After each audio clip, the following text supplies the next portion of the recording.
Hello. Hello. We're here with Preacher Leela. Preacher Leela is having a video problem today, but her sound is here. There she is. Hi, Leela. And so, hi, Roseanne.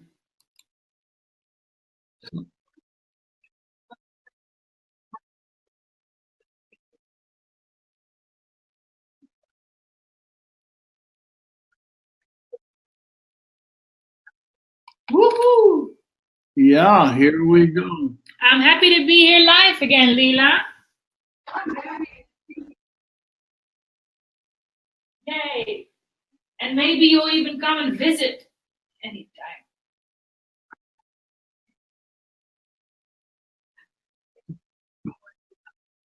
We heard that. Yeah, we heard Kayla. Tequila. Hi, Tequila. Hey. Hi. So,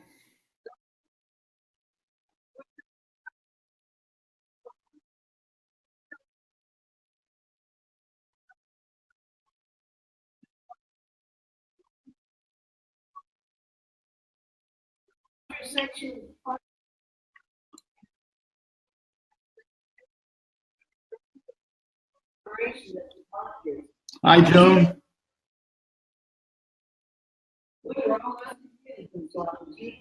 Oh, and Raj is with us, huh? He's driving. Raj is driving. And there's John Leonardo. Hi, John Leonardo. Pictures pop up. It is. The laundry section.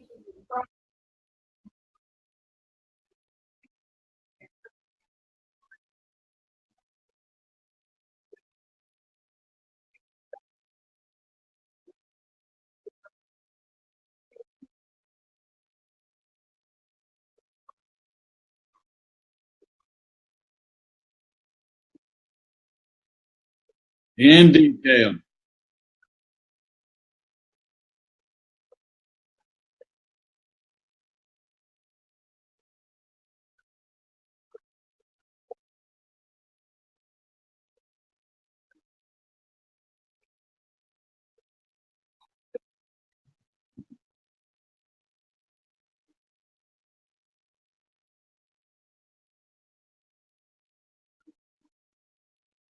One.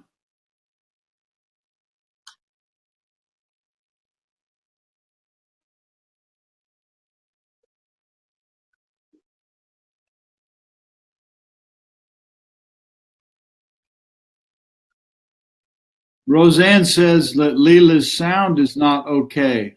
Your sound is good here, Leela.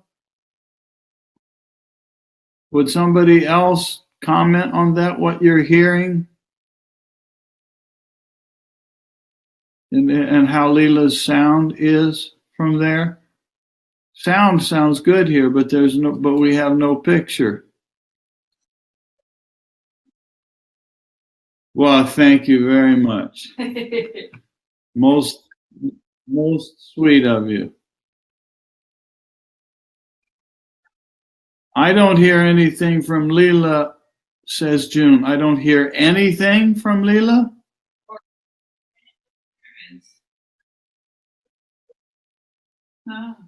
June, does that mean you don't hear her at all or you don't hear anything wrong?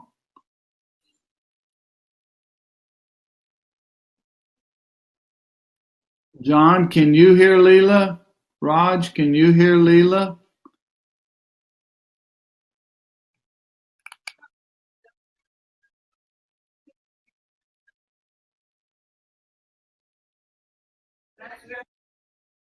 Very odd. I hear your sound quite okay.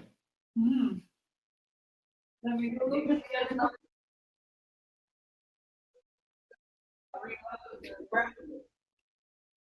Maybe it is. You want to maybe shut the whole thing down, computer and browser and everything, and start over? I could do that.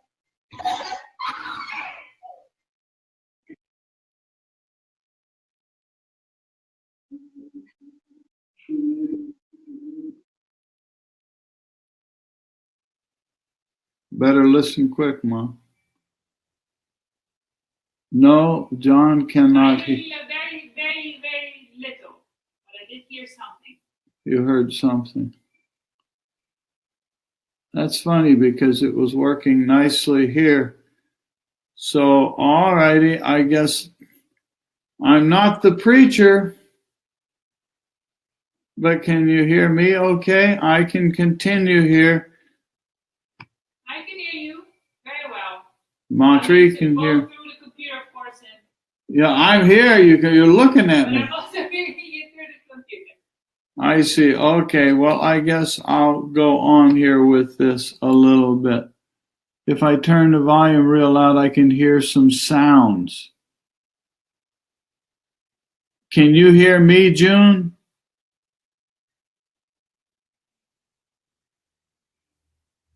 Can I get some feedback from people if you're hearing my voice? Your voice is quite okay, says Roseanne. Thank you, Roseanne. I'll keep some notes coming.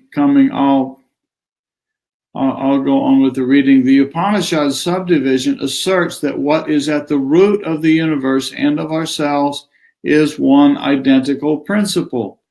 To merge one's consciousness with that ultimate principle is the highest goal, the crowning victory of life.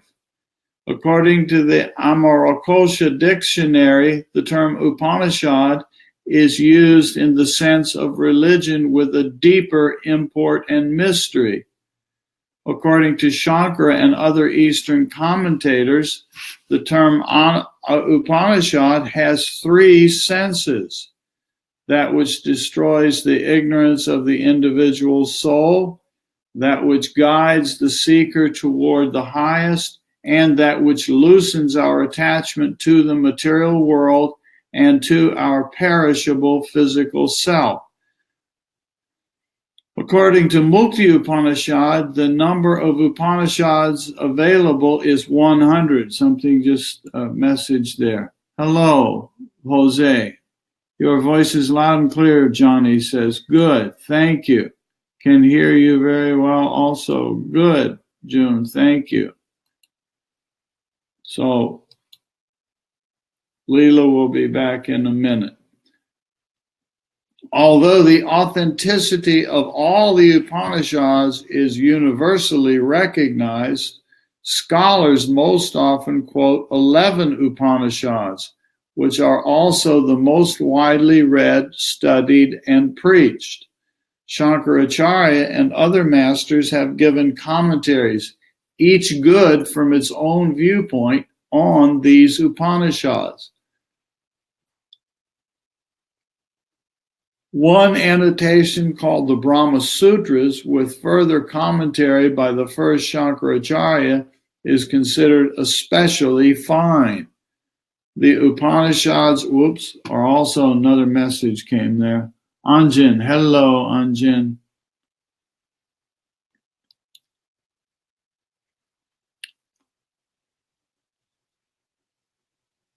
The Upanishads are also known as Vedanta, or the culmination of the Vedas. The Upanishads, the Brahma Sutras, with a further development in the form of the Gita, the Bhagavad Gita, I presume, constitute the Prashthanatraya, the basic text of Vedanta philosophy. The term Vedanta also means the end of all knowledge, for we might say that nothing remains to be known after acquiring the knowledge spoken of in the Upanishads. There's Gurvinder. Hi, Gurvinder.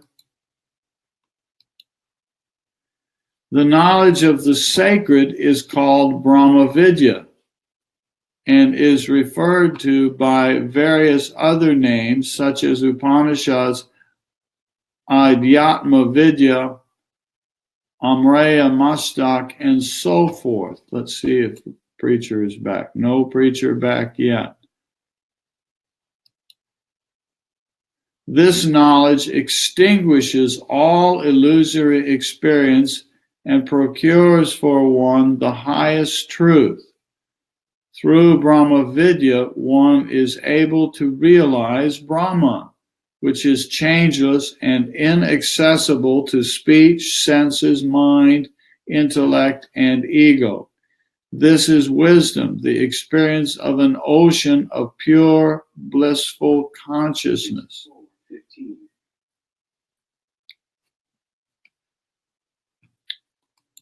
Oh, Preacher Leela, yeah. She was on, her sound wasn't working, everybody who just joined in, and so is bringing it back now. I'm going to change this here so you can see this a little bigger. I'll put it like this. How's that? There you get my smiling face in the little box down there. The sacred knowledge of Brahma Vidya is the life breath of Indian philosophy and religion. If we should exclude Upanishadic philosophy from Indian tradition, its philosophical and religious books would become lifeless.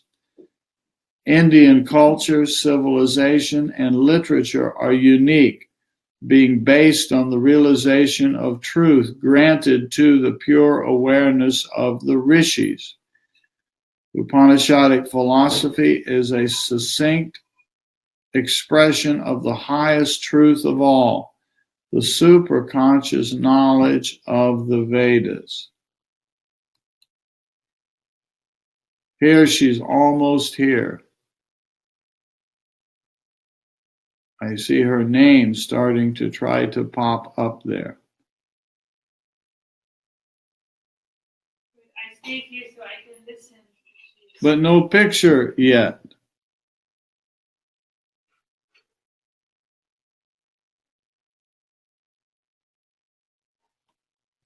Ah.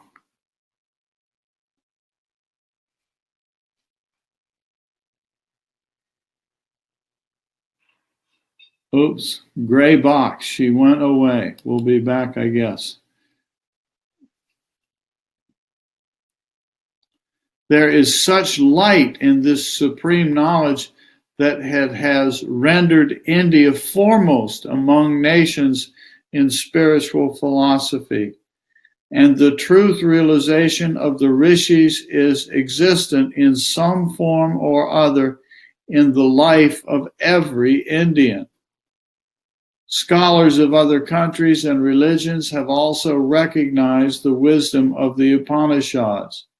The first to come to India was the Arab scholar al-Biruni, who translated the Gita into Arabic. Dara Shikoh, eldest son of the Mughal Emperor Shah Jahan, had the Gita translated into Persian. This Muslim prince had also organized a Vedanta Sammelan and invited the great scholars of Benares to participate. Let me see. There she is, frozen again. But can you hear me? Yeah, I can hear you. Oh, good. Now, can June hear me, though? Can we get a vote here? So people type in the box if you can hear Leela. You have to keep talking, Leela, though. Hear me say hi, G. Can you hear Montreal me? can hear you from the office on the other computer. Oh, well, that's good. So I can hear Leela now. Okay. There we go. There we go. Can you see the screen, Leela? Yeah, I sure can. You were at Dara Shikoh, the eldest son of the Mughal Emperor Shah Jahan. Is that where you were? I'm trying to look at what you just said. Had the Gita translated into Persian? Yeah, well, okay, that's good enough. Start from there. And the Muslim prince had also organized a Vedanta Sammelan and invited the great scholars of Benares to participate. Many of the great Islamic fakirs and saints have also revered the principles of the Upanishads. Not only this, but Sufis like Mansur, Sharmat, Faizi, Bulleh Shah, etc. refuse to renounce these principles even at the cost of their lives. Among the Western philosophers, Max Muller, Schopenhauer, Gold, Dawson, MacDonald, Victor Cousins, Frederick Gale, etc. have said that Western philosophy must bow to Eastern wisdom. Schopenhauer went so far as to say in his famous 19th century book that it is destined sooner or later to become the faith of the people of the world. The rishis have declared that this world, at root or in essence, is one. There is only one power that appears before us in various forms and names. All existence is dependent on the one. That imperishable and changeless essence or power throws its own light through the various forms and names of the world. All are born out of the same power and in the end return to the same power again.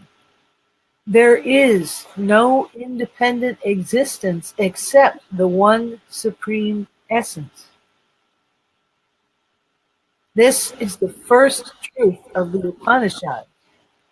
In our thinking, there is a distinction between the animate and the inanimate, the sentient and the insentient. But the animate and the insentient have no existence of their own, independent of the one. Thus, their underlying real nature is no different from the animate and sentient, as they all spring from the same capital O, one.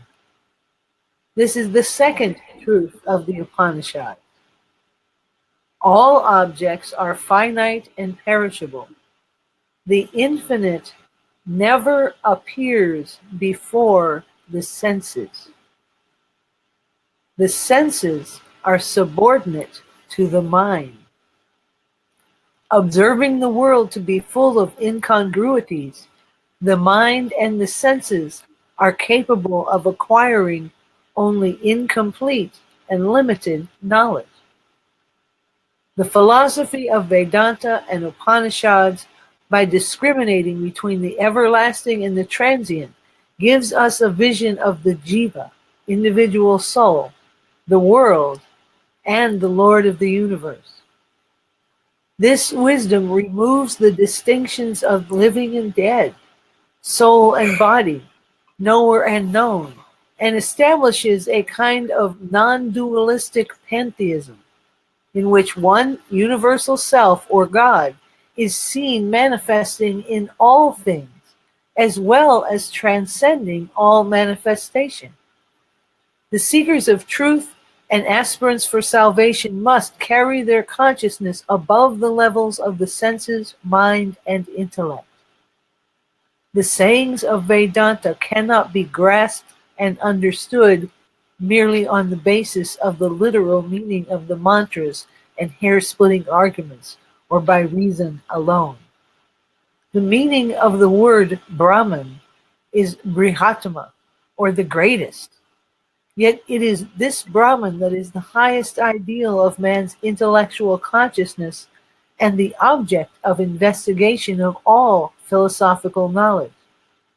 The Upanishads declare that the Brahman exists both in visible as well as invisible forms, but the ultimate truth of life and of the world is Brahman alone, the single answer to all of life's questions.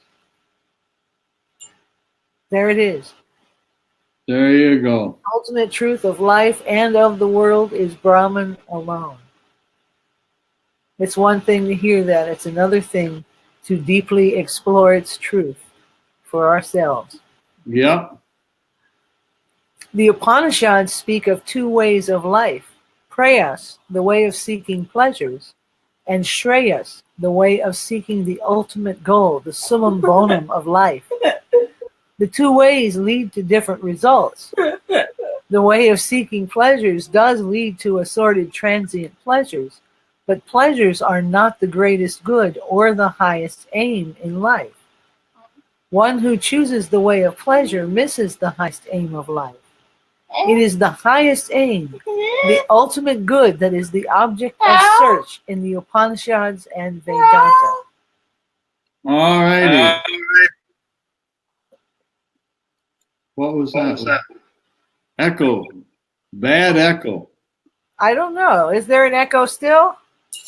Echo. I just heard it echo. Is it still there? No, it just ended. Oh, good. All righty, I have to queue up the next one. That one was a kind of short one.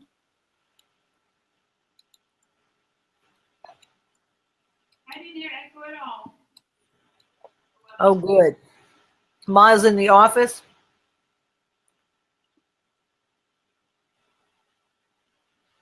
Yeah. Now, everything we've been doing has been introduction here. So now be patient here. I'm queuing up the next one. This is our 6th chapter, but it's actually the introduction to the Ishopanishad itself. Ah! Oops. Oh.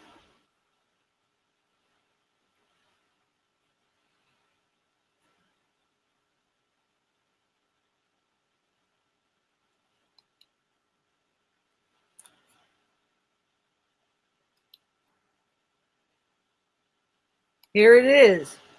Wait a minute, I'm going to make it bigger for you. Introduction to the Ishopanishad. Okay.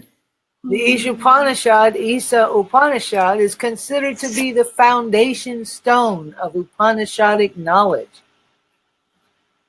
Oh, it just went away for me. Oops. I don't know where it went. It went away from me too. Let me call it back up. Something's being goofy. There must be BeLive gremlins about today. Must be. There it is. There it is. There are only 18 mantras, brief verses, in this short Upanishad. The study of these mantras reveals that this Upanishad is complete in itself, though other Upanishads similarly describe Vedanta philosophy in detail. The Ishopanishad forms the 40th chapter of the Kanva Shaka of the Yajurveda. Cleared that up, didn't it? Yep. After the initial invocation of peace, we divide it into 4 portions or padas for the sake of explaining it to the sadhakas. Good thing it's going to be explained. Good thing. The first pada of the Ishopanishad consists of the first 3 mantras. They throw light on Brahma Vidya, the knowledge of Brahman, and the ways to obtain it. The first and second mantras are so profound that the Gita seems only an elaboration of their message. This first pada gives the key to the art of living and the means of knowing the mysteries of life and death. Sincere and faithful observance of the instructions given in the first portion of this Upanishad gives one a glimpse of Brahma Vidya. A glimpse. A glimpse. From a practical point of view, these instructions may be expressed in the following manner. 1. God is omnipresent. That means everywhere, all the time. Nowhere God is not. Nothing excluded. Number 2, enjoying all the objects of the world with discrimination, we should have the feeling that all the things of the world belong to God alone, and that we are given the right only to use them. It's not mine. Right now. It's not mine. I'm just using it right now, so you leave it alone. Okay? There you go. Okay. Yeah. Number 3, We should not cast a greedy eye on the wealth of anyone. We should not deprive anyone of his rights and possessions. Number 4, we should long to live only with the determination of performing our duties to the end of our lives. A man who remains unattached and performs duties without desire for rewards will not be bound to his actions. Number 5, all the duties of life are to be performed in the spirit of non-attachment. It is essential for man thus to perform his duties.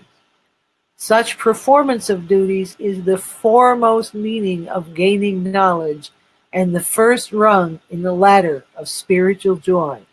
Without it, man cannot move forward another step. And I just can't help thinking about Philip here. Duty! Yeah, I can hear him. Number 6, we should never act against the dictates of our pure conscience. Boy, there's a good one, huh? Number 7, one who acts against his conscience has to suffer in this world and other worlds after this life. The second pada of this Upanishad begins with the 4th mantra and ends with the 8th mantra. These 5 mantras have described those principles of Brahma Vidya, the sacred knowledge which establishes the sadhaka aspirant in his own true self and makes him free. Free! Let's hear of free. There's a matri free. I've been waiting for that. From all evils and impurities. The 3rd pada of the Ishopanishad begins with the 9th mantra and ends with the 16th mantra. For those worthy of Upanishadic knowledge, it sets up methods to obtain knowledge of Brahman. The 4th portion of this Upanishad consists of mantras 17 and 18. These 2 mantras concern the art and science of death. They contain the secret of the prayers and petition of the sadhaka quitting this world, as we all must do. This brief outline can only suggest the value of the important instructions and deep secrets contained in the Ishopanishad. The answer to all the important questions of life are to be found in this short Upanishad. That's pretty cool, isn't it? Yep. It is an ideal book of Vedanta philosophy. Every sadhaka can succeed in obtaining his end by studying it and following its ideals. I sing silently to myself in reverent memory of those great men who initiated me in the knowledge of Upanishads. I bow to them with all my heart. Whenever I listen to the call of my conscience, I receive new energy and new power. All this is the result of the great kindness of the teachers. The study of Vedanta has given me great peace. Let us stop and rest today and bathe in the ocean of nectar contained in the Ishopanishad. There you go. Oh, I don't want to stop. Let's keep going. Let's keep going. Ishopanishad. No. Ishavasyam idam sarvam yakincha jagatyam jagat tena tyaktena bunjita ma grida kasya svadhanam. Whatever moves in this world is enveloped by Isha. Enjoy it with renunciation. Do not covet any man's wealth. Kurvan evaha karmani divish bek chatam samha evam tvai nanya teto sti na karma lipyate nare. Only through doing actions here and in this way, one should desire to live 100 years. There is no other way karma will not taint a man. Asurya nama te loka andena tamasavta. Tamste pretya bigachanti ye chat mahano jana. Asurya is the name of the worlds covered with blind darkness. To them pass those who slay the self.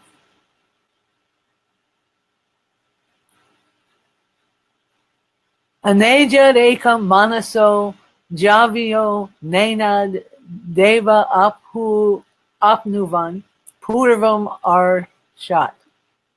Had vato nyan atyati tishtat tasmin apo matarishva dadati. These letters look really tiny to me, so forgive me. And my Sanskrit is bad. It's kind of redneck Sanskrit, so. Close enough. Is one and unmoving, swifter than the mind. The devas, the senses, cannot overtake it as it darts before them. Remaining motionless, it passes the running one. Through it, the wind carries the clouds. Tad ejati, tan nejate, tadre, tadvantike, tad antarasya, sarvasya, tadu, sarvasyasya, bhayata. It moves not. Far away, it is near. Within all, it is yet outside. This is beautiful, isn't it? It is. Yastu sarvani bhutan yatman evanu pashyati sarva bhuteshu chatmanam tato navi jagupt sate. But he who sees all beings in the self and the self in all beings ceases hatred. Ceases hatred. Ceases. Veritably stops. Yasmin sarvani bhutanya atmeva bud vijanata tata ko moha ka shoka ekatvan anupashyata. So beautiful indeed, says Roseanne, it is. Indeed. When one realizes that all beings have become the self, what further delusion and sorrow can there be for him who sees that oneness? No more delusion and sorrow to see that oneness. All gone. The ideal state. Sapharyajak chakram akayam avaram asnaviram shuddham apavidam kavir manishi paribu svayambur yata yatorban vyadadhat chashvat samavya. Pervading all, it is radiant and formless, flawless and indivisible, pure and unpierced by evil, all-seeing and all-knowing, transcendent and self-existent. It oversees the karmas of all jivas forever. Andam, tama, pravishyanti ye vidyam upasate, tato bhuya iva te tamo yayu vidyayam rata. Those devoted to illusion enter blind darkness. Into greater darkness enter those who are solely attached to knowledge.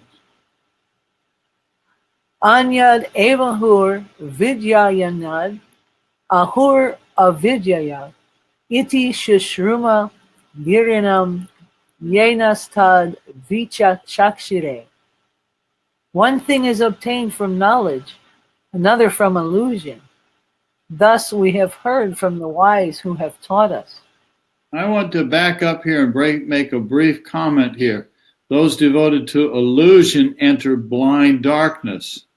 Into greater darkness enter those who are solely attached to knowledge. What does that mean, to be solely attached to knowledge? It means turning away from the relative existence of this world out here. as we all know, it is so tempting to think that all of these teachings are, as we commonly hear sometimes people say, this world out here is unreal. It doesn't exist. And we turn away from that, and accidentally we end up being obnoxious jerks because none of this is out here is real. So I don't have to be nice to anybody, for example, because it's all unreal. I just wanted to pause and make that comment here. So those who into greater darkness go those who are solely attached to knowledge. The only thing that's real is what's written in Ishopanishad, for example. Now, it's speaking of truth, but don't turn away as if it's non-existent of everything else. And the whole bit about duty came first before this. Yes. Got to still keep doing duty is the suggestion. And of course, then, like all of these principles, each one of us get to sit with that and say, does this sound reasonable to me? Because remember, it started by saying, listen to your own conscience first. And that's the buddhi. What sounds reasonable to me? Anyway, I just wanted to pause on that. Take it away, preacher. Thank you for letting me interrupt. We were at 10 or 11? I don't know. We'll start at 10 anyway. We can always hear them twice. Let's do 10 again. Yeah. Anyad evahur vidyayanyad ahur avidyaya. Iti shishurma dirnam ye nastad vichak chakshire. One thing is obtained from knowledge, another from illusion. Thus we have heard from the wise who have taught us. 11. Vidyam chayastad vedo bayam saha. Avidyaya mritam turtva vidyaya mritam ashnute. Knowledge and illusion. He who knows both overcomes death through illusion, and through knowledge enjoys immortality.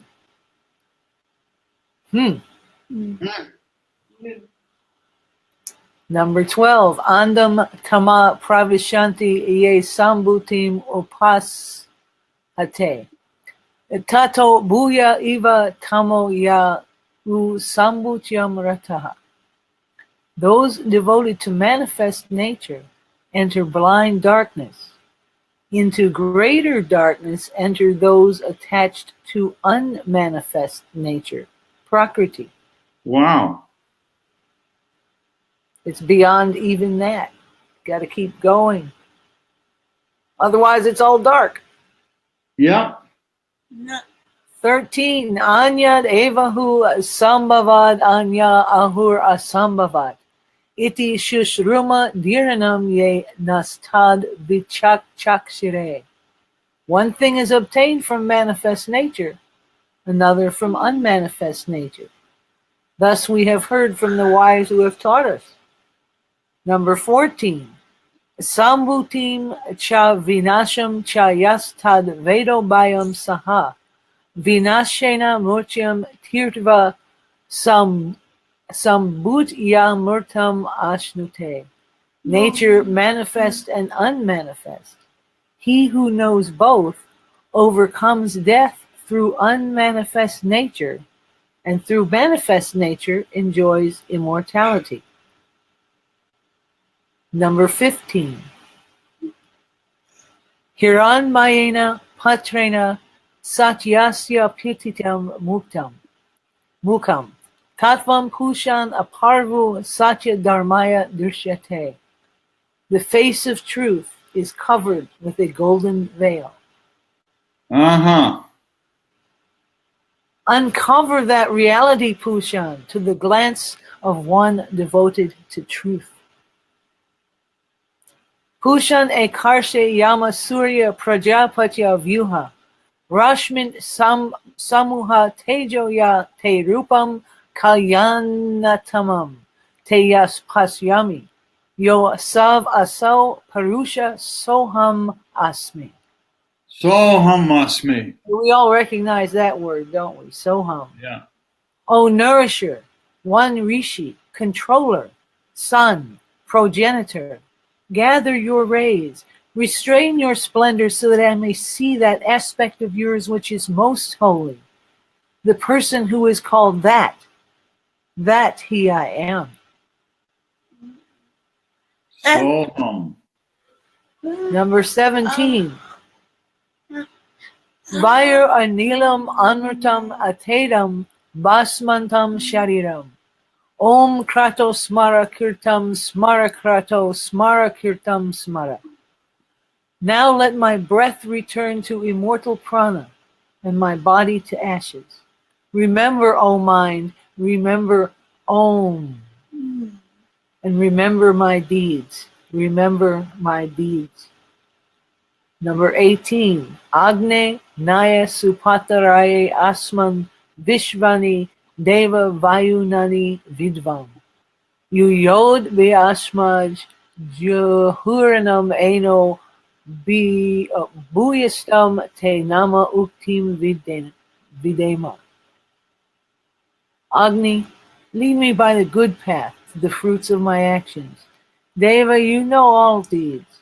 Remove me from the fault of deceit. I offer myriad words of devotion to you. Okay, we are at the end of that. So, preacher, what do you think? Do you want to go on to the next one or hold it as a cliffhanger? We're kind of at a good spot. It would be a real cliffhanger because we're all wondering what in the world does all that really mean. Yeah, what's that got? Good thing that Swami Rama gave us that little introduction so we have some idea, but don't you want to hear more? Yeah, so maybe we should have the cliffhanger. Let me call up the cliffhanger here for you briefly. How's that? All righty. All righty. And oh, you're going to like this. Yeah, this will be cool. Give me a moment here. Oh, wow.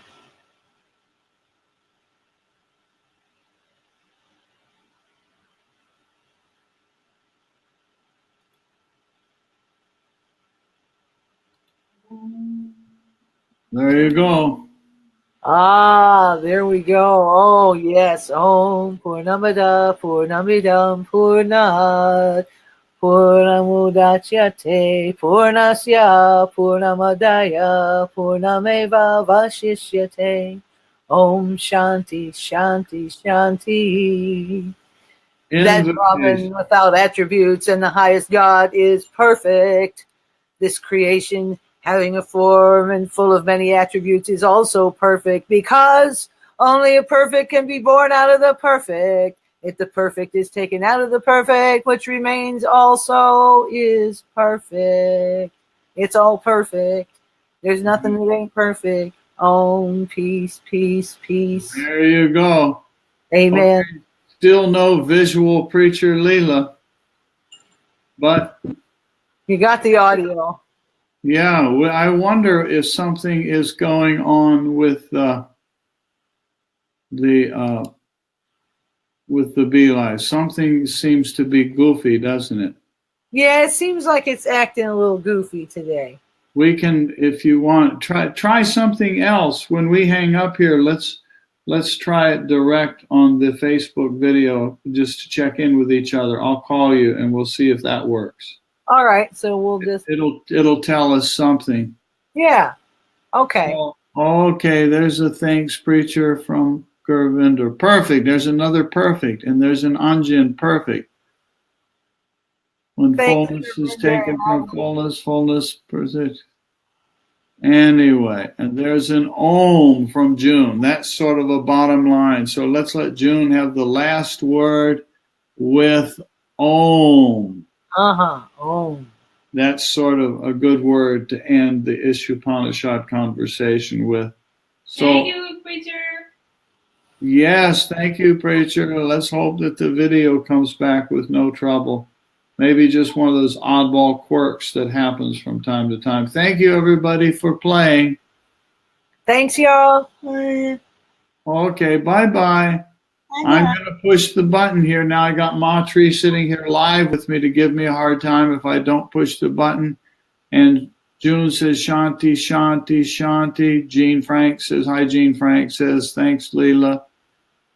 Thank you, Gene. Thank you, Bye, Gene. Roll. Bye, Johnny. Bye, y'all.